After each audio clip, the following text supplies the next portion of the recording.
Hello and welcome all of you on my YouTube channel Dr. MKG Transformation।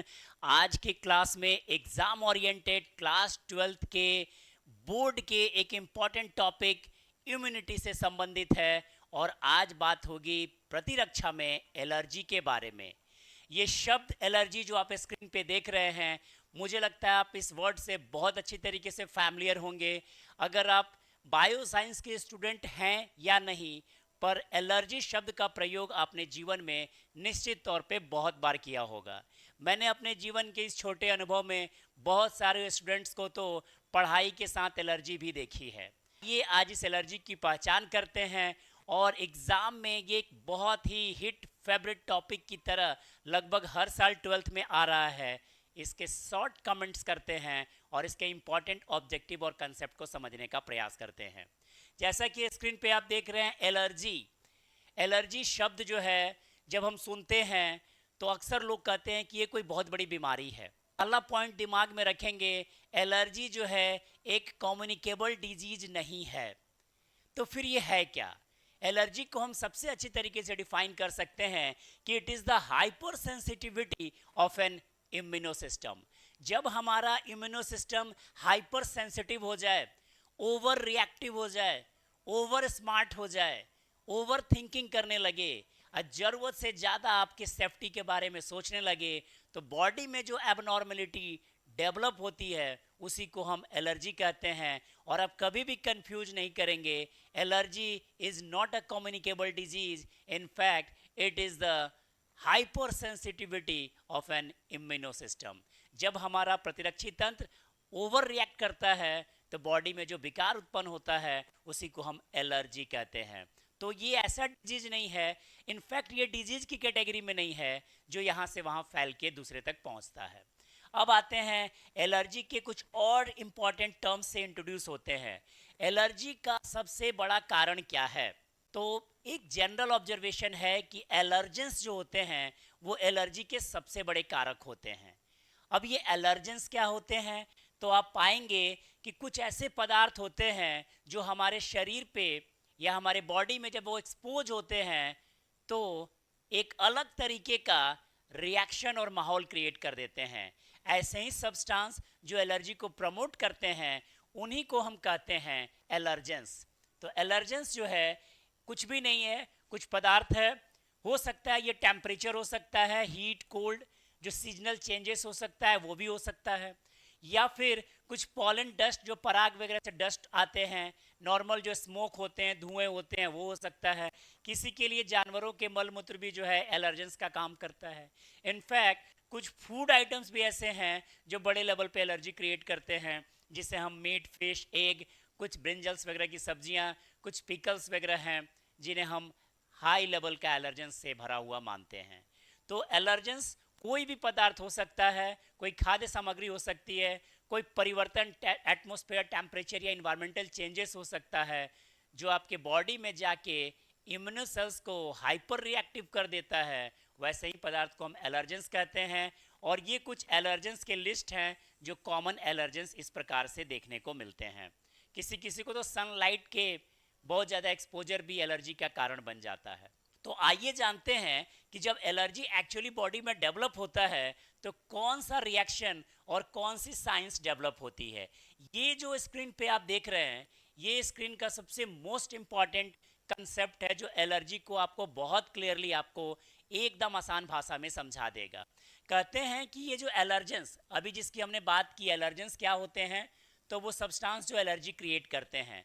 तो जब हमारा body का सामना एलर्जेंस से होता है, चाहे वो कोई फूड आइटम हो, चाहे वो कोई टेम्परेचर या कोई इस तरह के इन्वायरमेंटल चेंजेस हो, अगर इस तरीके का कोई भी एक्सपोजर एलर्जन के तौर पे हमारे शरीर से टकराता है तो हमारे बॉडी में दो तरीके के इम्यूनो रिस्पॉन्स की बात हुई थी।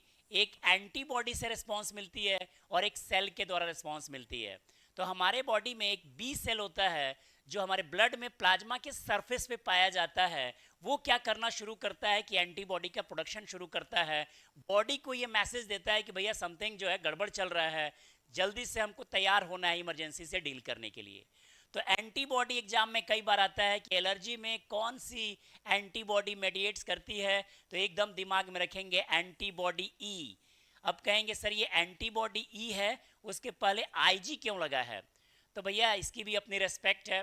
डॉक्टर्स के सामने डी आर, इंजीनियर्स के सामने ई आर, टीचर्स भी आजकल लगाते हैं टी आर पहले प्रीफिक्स के तौर पे।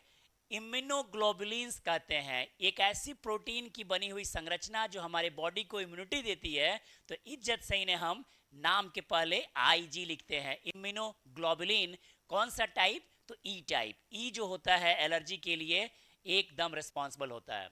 तो जब ये एंटीबॉडी का प्रोडक्शन, एंटीबॉडी ई का प्रोडक्शन होता है, तो एंटीबॉडी ई जो होते हैं हमारे बॉडी में जो मास्ट सेल होते हैं ना, एकदम मस्ती से सोए रहते हैं, नाम भी है मास्ट सेल, इनके साथ बाइंड कर जाते हैं और बाइंड करके एक केमिकल रिलीज कर देते हैं जिसका नाम है हिस्टामिन और सेरोटोनिन। यानी ये जो सारा खेल हो रहा है बॉडी में एलर्जी का, वो हिस्टामिन के जरिए हो रहा है।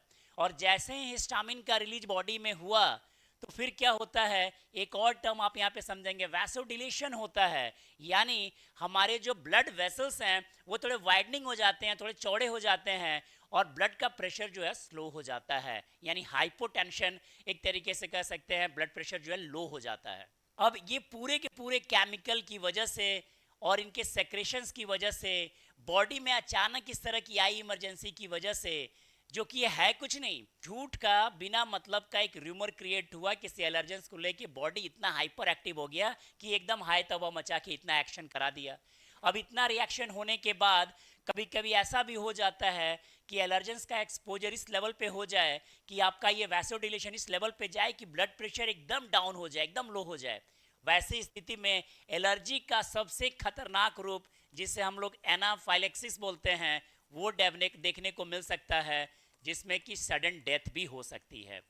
तो एलर्जी वैसे तो कोई बहुत जानलेवा नहीं है, लेकिन एलर्जी जब डिजीज में कन्वर्ट हो जाता है तो वो अस्थमैटिक कर देगा आपको, और भी बहुत तरीके के सीवियर इन्फेक्शन में कन्वर्ट हो जाएगा, क्रोनिक हो जाएगा, और किसी बड़े बीमारी की ओर वो मूव कर जाएगा। यानी जो पूरे के पूरे एलर्जी के इस अगर हम फिजियोलॉजी को समझें तो सारा खेल दो तीन लोगों का है। पहला जो एलर्जेंस जो आपके बॉडी पे एक्सपोज हुआ, नंबर 2 आपके बॉडी ने तुरंत बिना कुछ सोचे समझे उसको शत्रु मान के उसके लिए आपने क्या कर दिया, तो ये एंटीबॉडी का प्रोडक्शन शुरू कर दिया। कौन सा एंटीबॉडी का प्रोडक्शन हुआ? तो ई का प्रोडक्शन हुआ। और ये एंटीबॉडी ई जो है मास्ट सेल के साथ बाइंड करके केमिकल रिलीज करना शुरू कर दिया, ताकि बॉडी इस इमरजेंसी सिचुएशन को इजीली जो है वो झेल सके। अब ये हिस्टामिन और सेरोटोनिन का स्राव हुआ और इससे बॉडी में वैसोडिलेशन हुआ, ब्लड वेसल्स की वाइडनिंग हो गई, और ये जो दूसरा जो इंपॉर्टेंट टर्म था कि आपका ब्लड प्रेशर जो है वो थोड़ा सा सीवियरली ड्रॉप होना शुरू हो जाता है। सीवियर ड्रॉप के केस में ये एनाफिलेक्सिक शॉक भी हो सकते हैं, जो डेथ का कारण हो सकता है। तो एलर्जी का जो मेन साइंस है वो इन्हीं रिएक्शंस के ऊपर टिका हुआ है, और ऐसा होने के बाद बॉडी में आते हैं कुछ इंपॉर्टेंट सिम्टम्स।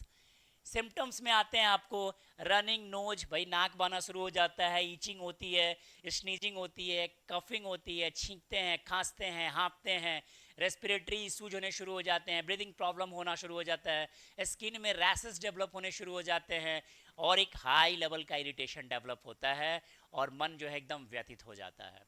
तो एलर्जी जो है बेसिकली हिस्टामिन और सेरोटोनिन के स्राव की वजह से हो रहा है। तो ऑब्वियस है हमें एलर्जेंस पे और इस एंटी हिस्टामिन के ड्रग के एक्सपोज को बढ़ाना होगा। कोई भी एलर्जी से आपको अगर बचना है तो किसी भी इंडिविजुअल को पहले थोड़ा एजुकेट करिए, अवेयरनेस लाइए, एलर्जी की प्रॉपर्टीज, उसके इंपॉर्टेंट सिम्टम्स, उसके इंपॉर्टेंट सोर्सेज के बारे में समझिए, और सबसे इंपॉर्टेंट है जिससे आपको एलर्जी है उससे दूर हो जाइए, उससे बचने का प्रयास करिए।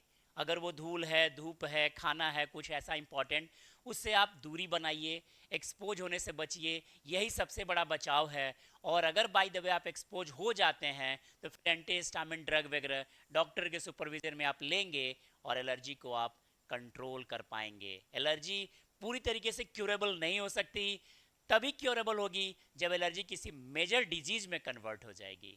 Although allergy is not considered as a communicable disease.